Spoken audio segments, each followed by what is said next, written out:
Hey, quite a few of you saw it. I've always been curious, when you put things on the church page, how many are actually, looking at it and those sorts of things. I thought about asking how many of you, since I suggested in that, reading chapter 11 beforehand, but I decided it would probably be a much smaller number of hands, and that could be, disappointing, and I don't want to start the message off disappointed, so we're not going to do that.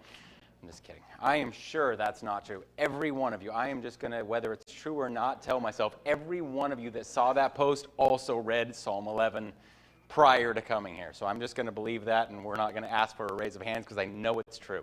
Psalm 11, starting in verse 1. In the Lord put I my trust. How say ye to my soul, flee as a bird to your mountain? For lo, the wicked bend their bow. They make ready their arrow upon the string, that they may privily shoot at the upright in heart. If the foundations be destroyed, what can the righteous do? The Lord is in his holy temple. The Lord's throne is in heaven. His eyes behold, his eyelids try the children of men. The Lord trieth the righteous, but the wicked and him that loveth violence his soul hateth.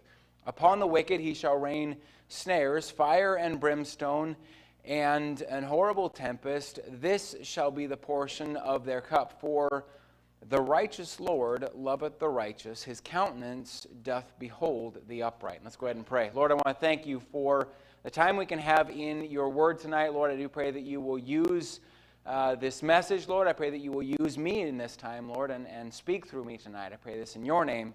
Amen. You can go ahead and be seated. So after being off of our series for a bit tonight, I want to kind of get back on track with that, looking at the idea of you have a choice. And tonight, in Psalm 11, we see David, and what I want us to focus on, and I'll kind of point us to this the entire time through the message, is the choice to trust God.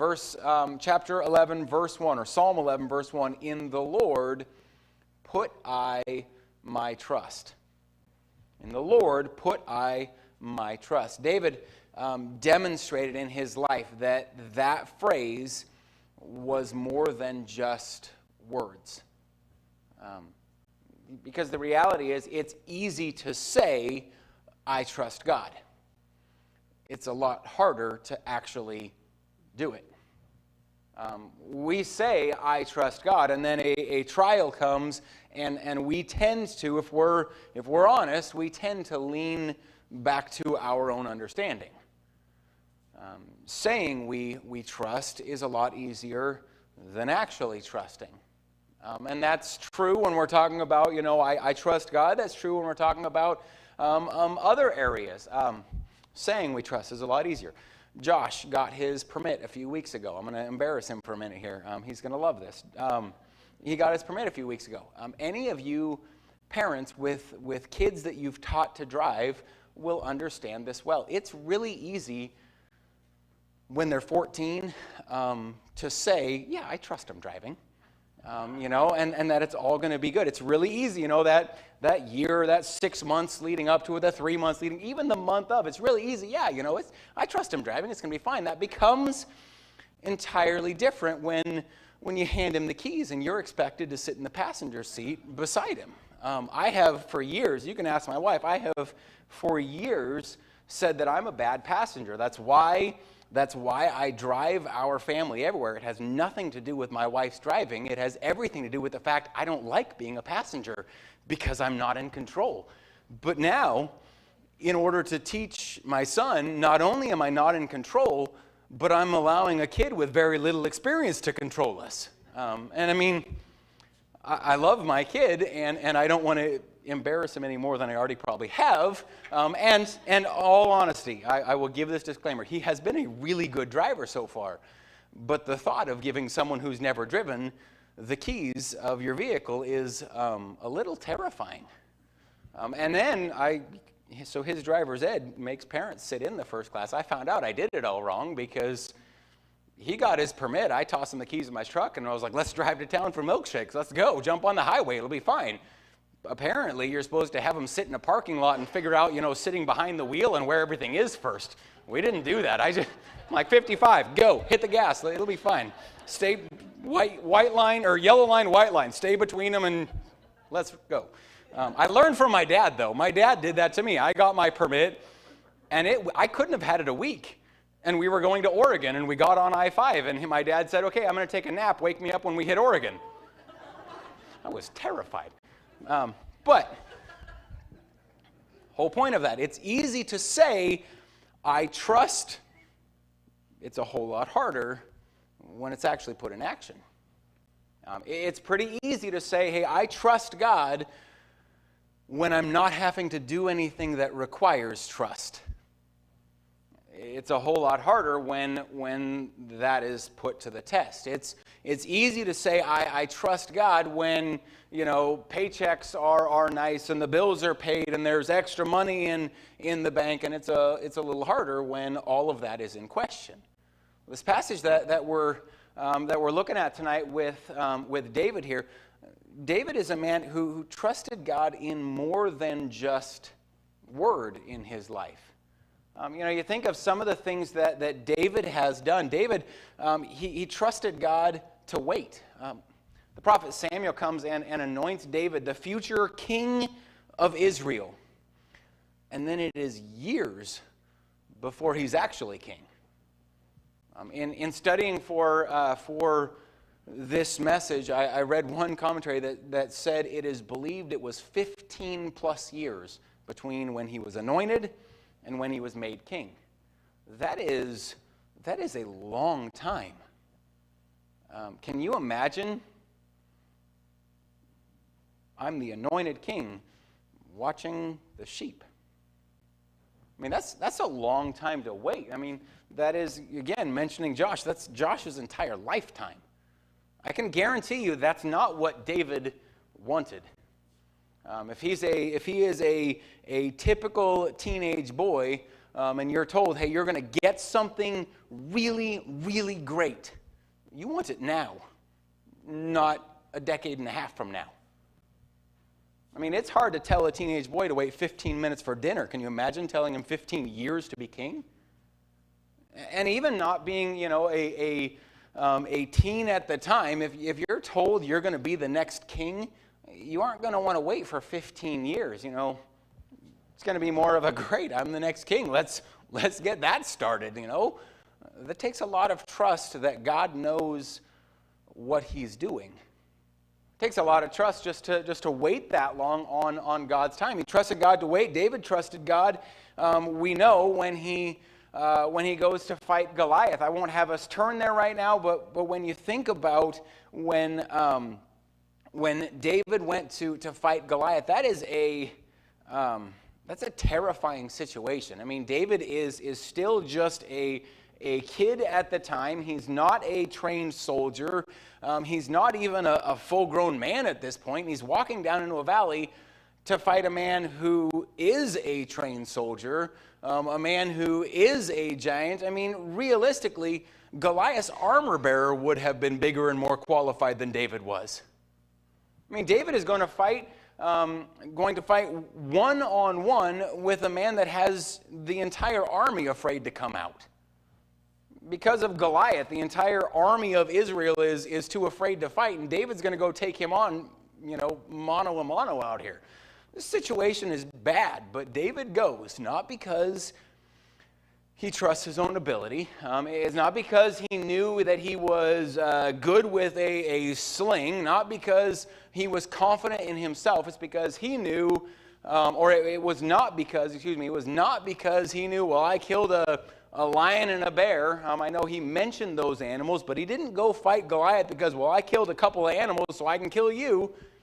No, he had the courage to step out in that valley and to face Goliath because he trusted his God. Amen. Something that no soldier in their army had figured out. David demonstrated that he trusted God. David trusted God when fleeing Saul. Over and over, as we know, had the opportunity to take things into his own hands. Over and over, he could have sped the process up to become king, multiple times that he could have decided that I don't want to wait on God, or I don't trust God's way for this. I'm just gonna do this my way. I've been promised to be king, and Saul is the only thing standing in my way. I'm just gonna make it happen. I'm not gonna push the door open. I'm just gonna nudge it a little bit to speed this up. But he didn't. David demonstrated that he trusted God in his life. So when he, in Psalm 11:1, says, "In the Lord put I my trust," he has some credibility. He has some credibility in that statement. That being true, there are some things that I want us to notice in Psalm 11 this evening. First is David chose to trust God even when the wicked bent their bow. Look at verse 2 with me. "For lo, the wicked bend their bow, they make ready their arrow upon the string, that they may privily shoot at the upright in heart." You know how I mentioned just a moment ago that David knew what it was like to trust God in hard times. David knew what it was like to have an enemy that was bending their bow. I know this is pretty simple, but I enjoy archery, so if you already know this, just give me a moment and let me explain this, because I want to. The bows they would have used in Bible time would have been a long bow style, and a long bow is essentially just a straight stick with a string in between and tied to both ends. The only time a long bow is bent is when you're pulling back preparing to fire. So follow me here. What David is saying is that in the Lord put I my trust when the enemy is standing over me ready to attack. Not just when I have enemies, but when they're within range ready to attack me. He talks about the arrow as well. And we know David had those times. I mentioned already Goliath, an enemy within range and moving forward to attack. I don't care who you are or how tough you are. When you have an enemy that has more size, better weapons, better training, and more backing than you, that's scary. It would have been pretty easy for David to have walked down in that valley and started comparing himself to Goliath and realizing how big he is and how little I am, and turn back. And really, had David gone in the valley and said, "Whoa, Goliath is bigger than I realized, I'm out of here," he still would have had more courage than any of the army that was still sitting on the hillside. But when the enemy bent his bow, David trusted God. What about Saul? Saul shouldn't have been an enemy of David. I think David would not have considered Saul his enemy, but because of jealousy, Saul considered David an enemy. Now you think about this. Saul, more than one time, as we know, threw a spear at David, and yet David went back to play his harp for him. And this wasn't because, David was just so confident in his spear dodging ability. It wasn't that David liked the rush of the near-death experience, was a daredevil who just liked that sort of thrill. No, it was because even when his enemy bent their bow, I'll put my trust in God. The Philistines, the people, or these people that David fought while serving Saul, and then also fought while running from Saul, and then later fought as king himself, over and over, his enemies that attacked him, that, if we're using this phrase that we see in verse 2, that bent their bow, but rather than running away, he trusted God. And that's just mentioning a few of his enemies. That's just mentioning the ones that physically bent a bow, the ones that meant to and were trying to do physical harm. But as the king of a people, I can assure you there were plenty in his kingdom, and even under his rule, who sought opportunity to bend their bow against David. Maybe bending their bow by bad-mouthing their king, or bending their bow by undercutting him, or bending their bow in rebellion. But rather than cowering, Rather than taking matters in his own hands, when his enemies bent their bow, he put his trust in God. Can I just remind you, that's hard. That takes a choice. Because when your enemy bends their bow at you, depending on the type of personality you are, you either want to turn and run or you want to bend a bow back. Depending on your personality. I'll give a personal example, and I'm going to, on purpose, leave the details vague, the challenges of online. I have two examples in this message tonight that I need to intentionally leave vague. I found out earlier this week someone that I would call a friend decided I was an enemy, and using the terms of this verse, bent their bow at me, and apparently even fired a few shots at me personally. And this is me personally. I'm my personality in this. I was ready to bend a bow back. My first thought was, well, if you're going to fire shots at me, you better be ready to receive some. But I've been studying for this passage and thought better of it. They're bending their bow, and I just decided, God, I'll put my trust in you. Let me just reiterate, that's a choice that has to be made, because that will not come natural to you. That will not come natural. It will not be natural to see an enemy drawing their bow and decided, I won't back down, but I don't need to charge this either. God has it. Think in the book of Psalms how many times David refers to, and this is something when I read the book of Psalms, it is always amazing to me how often David refers to God as his defense or his strong tower or his refuge, or over and over uses different words to describe God as the one that protects him, as the one that takes care of him, because David had made the choice, I put my trust in God. I don't need to attack. I put my trust in God.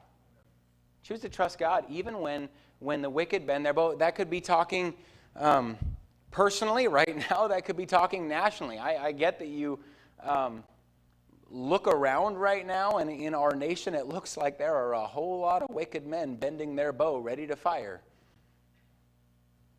Christian, decide in the Lord, put I my trust. Number two, choose to trust God, or David chose to trust God when it seems your foundations will fail. Look at verse 3 and 4 with me. If the foundations be destroyed, what can the righteous do? The Lord is in his holy temple. The Lord's throne is in heaven. His eyes behold, his eyelids try the children of men. And that phrase, if the foundations be destroyed. Now, David faced some times of some foundational things in his life being destroyed.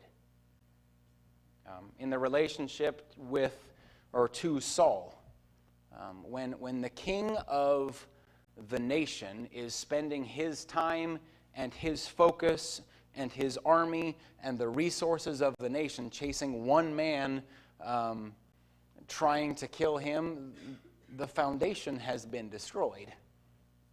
I mean, and you think about this is not only his king, but also his best friend's dad. I mean, someone that he used to play music to soothe his anger for. This is probably a place and a person that David felt comfortable. And now that person has made himself an enemy. This person that was once, someone that you were close to has now made himself an enemy.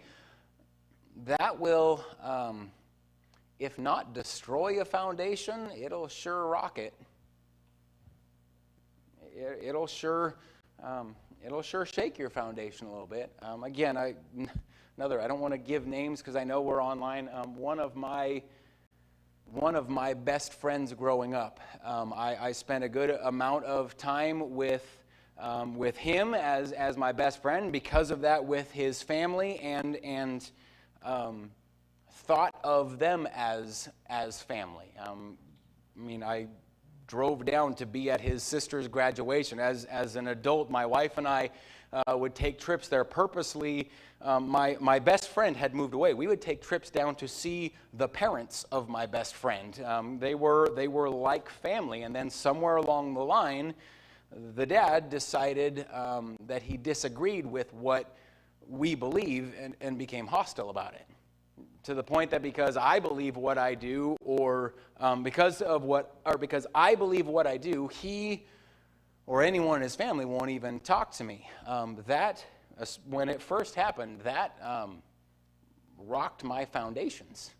I mean, that was part of my childhood. Hey, that would have been the case for David. Would have been the case for David. I mean, Saul, this was a part of his growing up.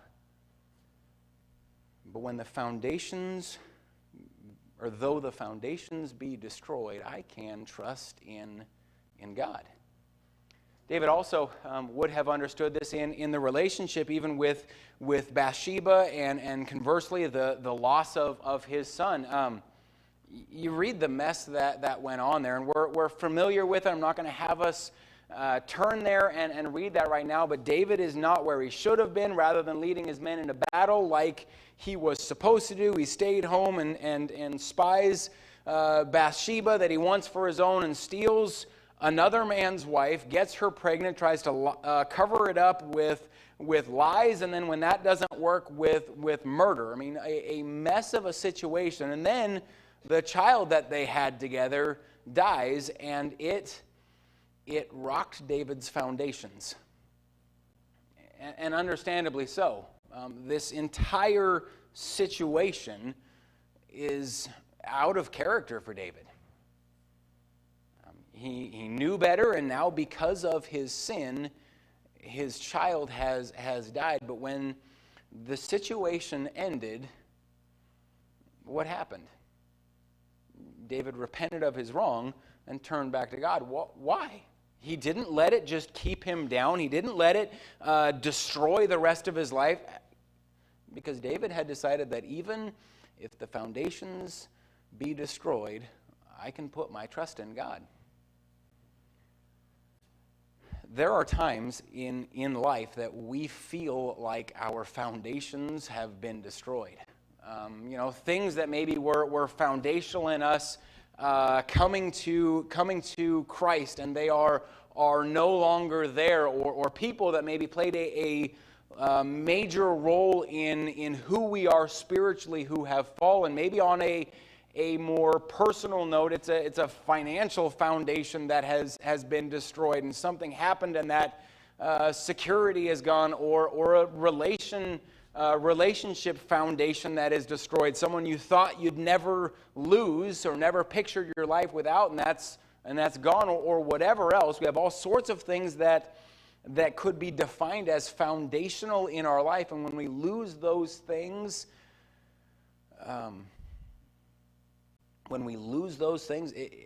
I hate to keep using this phrase, but it's the only one that keeps coming to mind. It can rock us. We saw, I don't watch the news a whole lot, but if you follow anything, we saw in Bellevue a few weeks ago what can happen when a house's foundation is destroyed. It causes all sorts of problems. So catch this: when our foundations look like they are about to be destroyed, we have a choice. Crumble, or recognize that as a child of God, my foundation isn't in people or things or job security or anything else like that. On Christ, the solid rock, I stand. Yeah. As Christians, we're to be building our life on Him as our foundation. And that's not dismissing that there are other things that help mold us to who we are and that play a major role in our life. I understand that. I'm not ignoring that. But as Christians, we're to be building our life on Him as our foundation. Or if we want to word it in another way, as our passage tonight does, when my foundation is getting rocked, is looking like it's going to crumble, in the Lord put I my trust. Start of verse 4, David says, "The Lord is in His holy temple, the Lord's throne is in heaven." Notice, there's no question mark on that. He doesn't ask if he is in his holy temple. He doesn't ask, is his throne in heaven? He proclaims it. He proclaims it. When the foundations look to be crumbling, God is still on his throne. He is still in control. My dad mentioned the mandates that maybe are lifting that I didn't realize existed, but that maybe are lifting. I don't care what kind of mandates or emergency powers our governor or president may try to place, God is still on his throne. I don't care what things in my world, and I say it that way on purpose, and the things in my little world that may crumble, God is still on his throne. It doesn't even matter what things I may face that seem to rock me to my core. God is still on his throne. I just have to choose to trust him. And trust the fact that he's still on his throne. Choose to trust God when the wicked bend their bow. Choose to trust God when it seems the foundations are crumbling. And then the last thing this evening, choose to trust God is watching you. Look at verse 4 through 7 with me. The Lord is in his holy temple. The Lord's throne is in heaven. And then the last half of that verse starts to make a transition. His eyes, behold, his eyelids try the children of men. The Lord trieth the righteous, but the wicked, and him that loveth violence, his soul hateth. Upon the wicked he shall rain snares, fire and brimstone, and in horrible tempest. This shall be the portion of their cup. For the righteous Lord loveth the righteous. His countenance doth behold the upright. 3 times in those verses he mentions God is watching. Verse 4, he says his eyes behold, his eyelids try. Verse 7, he again says he doth behold. Mentioning God is watching. David had some times, and I'm going to kind of bring this to focus on some things we've already seen a little bit. David had some times of his enemies bending their bows. I've already spent plenty of time on that. I won't go back, but he had those times. He knew what that meant. As we already saw, David had some times that his foundations had seemed as though they were crumbling, that he had major life events that would have, and we see in the Bible, did affect him. David had some times in the Bible, though, and this is kind of where I want to focus with this point, that he would have felt alone. That he would have felt like he was all by himself. I think of when watching his father's sheep. It is always amazing. I kind of, in passing, made mention to it earlier in the message. It always is amazing to think about to me. I don't know if his dad just, why he thought the way he did about David is always something that is a quandary to me. That, when the prophet comes, he didn't even think to bring David in, as one of his sons listed that the prophet could have picked from. And then it's always amazing to me to think about this, that the prophets come and he's anointed. David is the next king, and yet his dad sends him back out to watch the sheep. I mean, that is such a dad thing to do. Yeah, I know you'll be king someday, but not today, so go do your chores. Get back out there. But David out in the field with the sheep all alone and the lion and the bear in the attack, you're going to feel all alone. I mean, that's going to be pretty alone. If this lion kills you, hey, no one's going to know for a long time. They're probably going to notice the sheep aren't back before they notice you're not back. If this bear mauls you, no one's going to know until it's probably too late. That'll leave you feeling very alone. I like hiking, and I am one. I love silence, so I have no problem being alone in the woods. But there is very little more eerie than when you're alone in the woods and then you realize you're not alone in the woods. Last year, a year before, I thought alone in the woods, and then I shined a light up in the trees and I saw eyeballs looking down at me, and I spent the next, I don't remember how long, until daylight thinking, please be a raccoon, please be a raccoon, please. Had no idea, but I was really hoping it was. You feel awfully alone.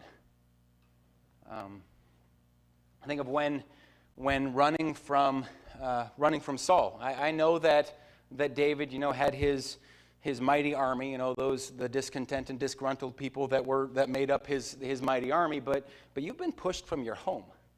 I mean, he can't see his family. He can't go back to the places where you feel most comfortable. He can't go see his best friend, because if you do, his dad's going to murder you. You'd feel pretty alone. But David recognized, in the times I feel alone, his eyes are on me. He trusted that even when he felt completely alone and at his lowest point, God was still watching and still cared.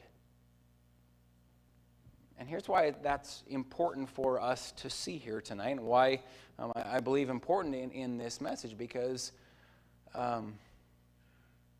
we all in here tonight have a head knowledge of that. We've all heard messages before about how God is watching, and about that God watching you, that shows that he cares. And I don't think that is new to anyone in this room. And yet, we still hit those moments that you think, I am all alone and no one cares. Because there's a difference in a head knowledge and choosing to trust that no matter what I'm going through, God's watching me and he cares. That comes in choosing to trust him. Conclusion this evening, David chose to trust God. In the Lord put I my trust. Even when enemies were drawing their bows at me, I'll choose to trust God. Even when my foundational things in my life seem to be shaking, I choose to trust God. Even when I feel alone, I choose to trust God. And I think the application tonight is pretty clear, and I don't need to spend a lot of time, in this conclusion drawing parallels. Let's choose to trust God.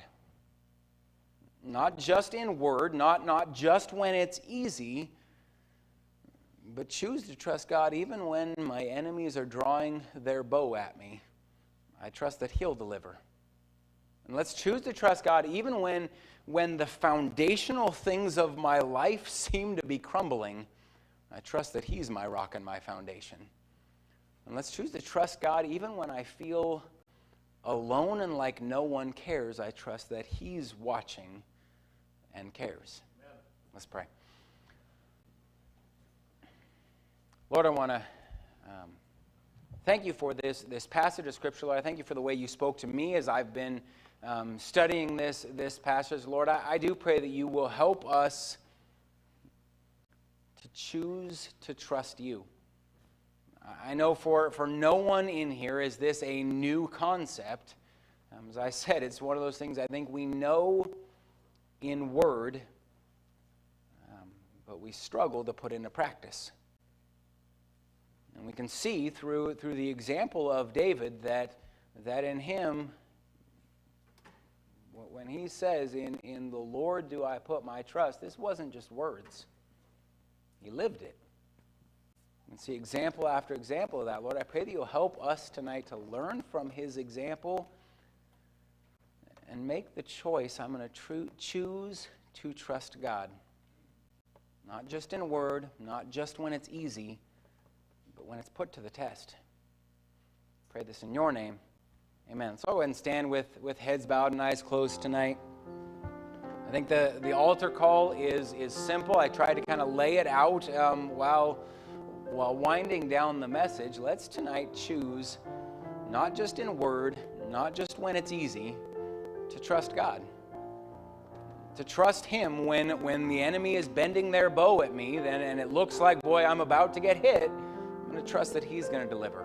Let's choose to trust God even when it seems like the foundational things of my life that have made me who I am might be crumbling. It's okay. I trust him that he's my rock and my foundation. Let's choose to trust that even when I feel alone and that no one cares, God's still watching, and he still cares. So begin to sing this evening. The altars are open.